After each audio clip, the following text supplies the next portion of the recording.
Salam sejahtera bagi kita semua. Perkenalkan, nama saya Riki Sanjaya. Saya mahasiswa STIE Pembangunan, kelas manajemen pagi 1. Di video ini saya akan menjelaskan tentang materi yang berjudul Hukum Ketenaga Kerjaan, Hubungan Industrial dan Perjanjian Kerja Bersama atau PKB. 1 Mei menjadi hari yang penting bagi buruh dan pekerja, karena di hari itu mereka bisa menyuarakan aspirasi dan tuntutannya terkait kinerja dan kesejahteraannya yang masih belum tercapai. Pada bulan Maret 2003, pemerintah Indonesia telah mengesahkan Undang-Undang Ketenagakerjaan Nomor 13 Tahun 2003 yang di dalamnya mengatur hak, kewajiban, hingga hukum terkait ketenagakerjaan. Undang-Undang Ketenagakerjaan ini terbentuk atas dasarnya keinginan untuk membangun dunia ketenagakerjaan di Indonesia dengan tujuan untuk memberdayakan tenaga kerja secara optimal, membuka kesempatan kerja yang merata, memberikan perlindungan terhadap tenaga kerja, dan meningkatkan kesejahteraannya.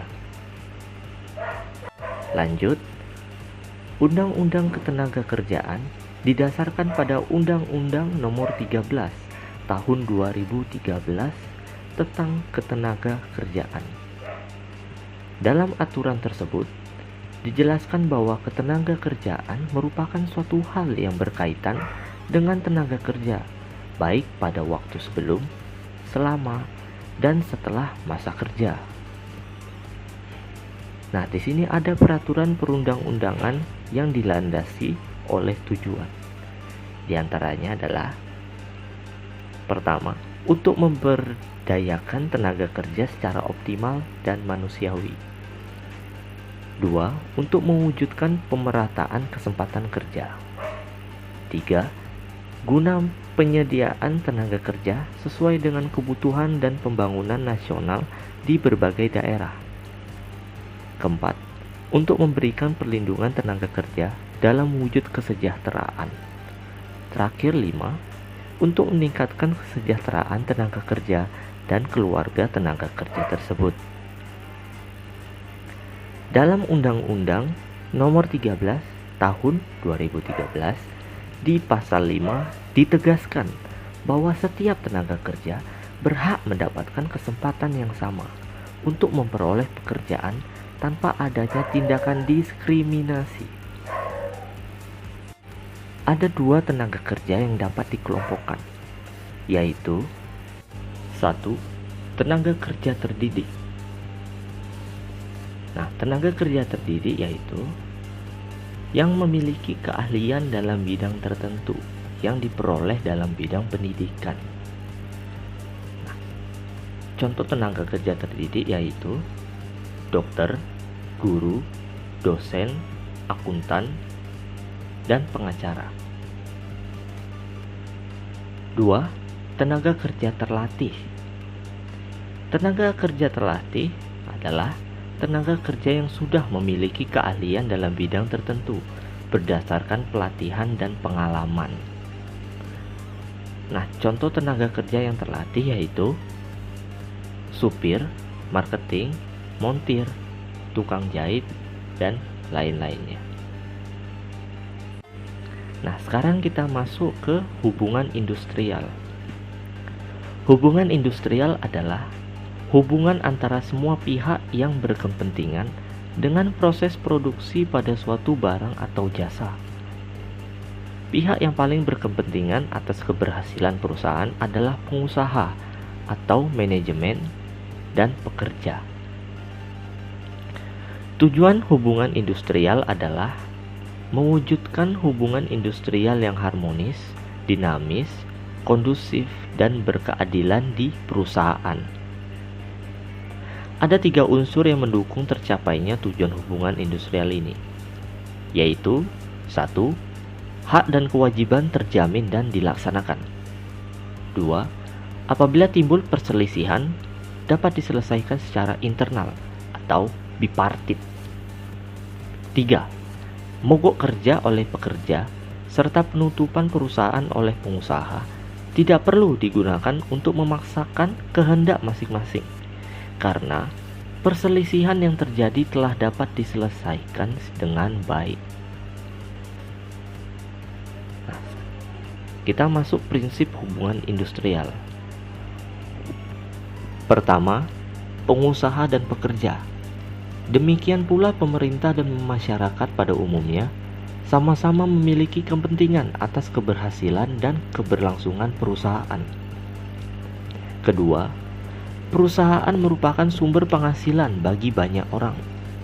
Semakin banyak perusahaan yang membuka usaha baru, maka semakin banyak pula kesempatan lapangan kerja yang akan memberikan penghasilan bagi banyak tenaga kerja.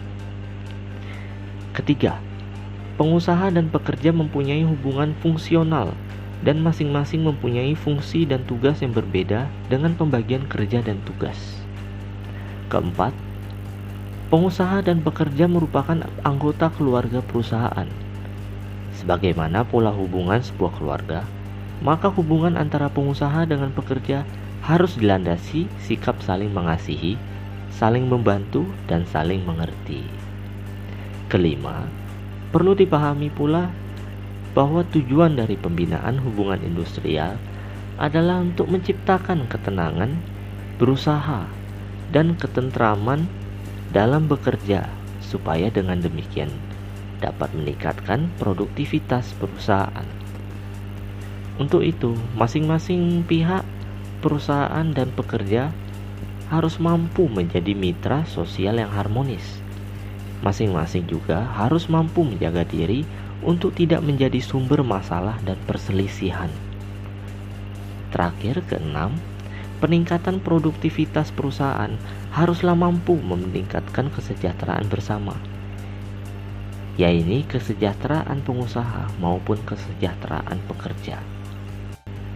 Manfaat hubungan industrial adalah dalam melaksanakan hubungan industrial, pemerintah mempunyai manfaat menetapkan kebijakan, memberikan pelayanan, melaksanakan pengawasan, dan melakukan penindakan terhadap pelanggaran peraturan perundang-undangan ketenagakerjaan. Di sini ada 7 sarana hubungan industrial. Yang pertama, serikat pekerja atau serikat buruh. Kedua, organisasi pengusaha. Ketiga, lembaga kerjasama bipartit. 4. Lembaga kerjasama tripartit. 5. Perjanjian kerja bersama. 6. Peraturan perundang-undangan ketenagakerjaan. Dan terakhir 7. Lembaga penyelesaian perselisihan hubungan industrial. Sekarang kita masuk materi yang terakhir, perjanjian kerja bersama atau PKB.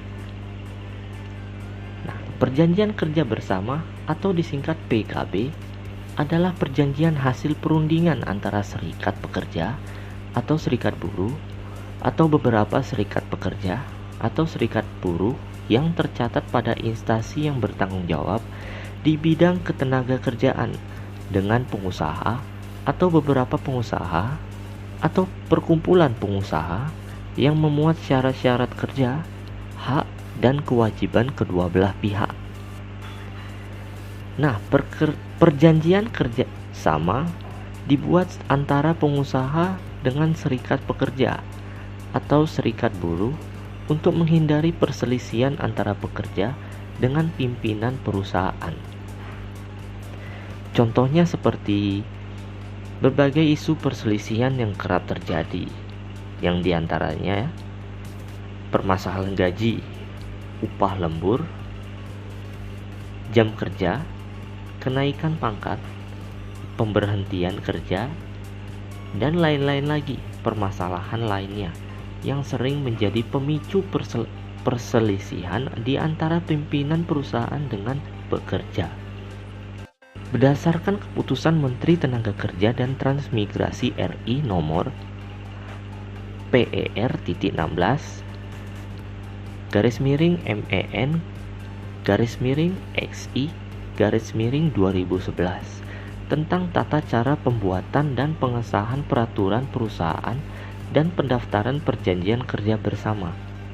Sebelum dilaksanakan perundingan, kedua belah pihak harus menyepakati tata tertib di dalam perundingan sebagai berikut. 1. Tujuan pembuatan tata tertib. 2. Susunan tim perunding. 3. Lamanya masa perundingan. 4. Materi perundingan. 5. Tempat perundingan. 6. Tata cara perundingan. 7. Cara penyelesaian apabila terjadi kebuntuan perundingan. 8. Sahnya perundingan. Dan terakhir, 9. Biaya perundingan. Di samping hal-hal tersebut, ada beberapa hal yang harus ada di dalam perjanjian kerjasama. Di antaranya adalah 1. Nama, tempat kedudukan, serta alamat serikat pekerja atau buruh. 2. Nama, tempat, kedudukan, serta alamat perusahaan. 3. Nomor, serta tanggal pencatatan serikat pekerja atau serikat buruh pada instansi yang bertanggung jawab di bidang ketenagakerjaan kabupaten kota. 4. Hak dan kewajiban pengusaha. 5. Hak dan kewajiban serikat pekerja atau serikat buruh serta pekerja atau buruh. 6. Jangka waktu dan tanggal mulai berlakunya PKB. Dan yang terakhir 7. Tanda tangan para pihak pembuat PKB.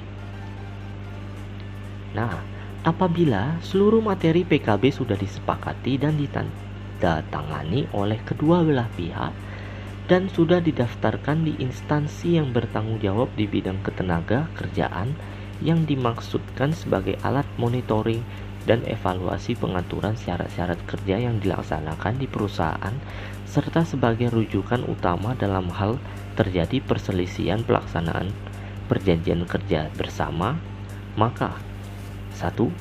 Pengusaha, serikat pekerja atau serikat buruh, dan pekerja atau buruh wajib melaksanakan ketentuan yang ada dalam PKB. 2. Pengusaha dan serikat pekerja atau serikat buruh wajib memberitahukan dan mensosialisasikan isi PKB ataupun perubahan dari PKB sebelumnya kepada seluruh pekerja atau buruh. Nah, apabila pengusaha ataupun serikat pekerja melanggar ketentuan sesuai isi PKB yang telah disepakati, maka akan dikenakan sanksi sesuai dengan Undang-Undang Nomor 13 Tahun 2003 tentang ketenaga kerjaan. Sekian dari presentasi saya. Mohon maaf jika ada kesalahan dalam ucapan saya. Saya mohon maaf. Terima kasih dan salam sejahtera bagi kita semua. Peace.